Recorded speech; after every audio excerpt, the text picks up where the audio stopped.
तर तिसऱ्यांदा सत्तेमध्ये आलेल्या भाजप सरकारनं मोठा निर्णय घेत 25 जून हा दिवस संविधान हत्या दिवस म्हणून घोषित केलेला आहे। या संदर्भात केंद्र सरकारकडून अधिकृत अधिसूचना जारी करण्यात आलेली आहे।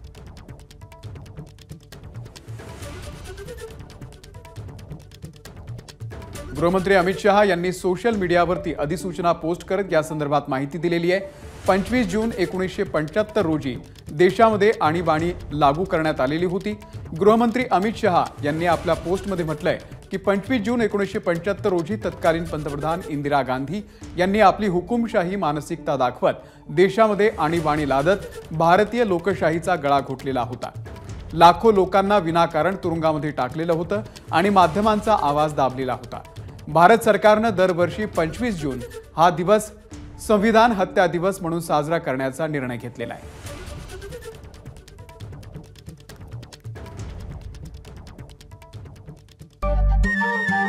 नमस्कार। मन सुद्धा तुझं ही वेगळ्याच प्रकारची मालिका तुम्हा सगळ्यांना खूप आवडली होती। याचा दुसरा सीझन कधी येणार अशी विचारणा झाली। प्रतीक्षा संपली आहे मित्रांनो। येतोय मन सुद्धा तुझंचा दुसरा सीझन।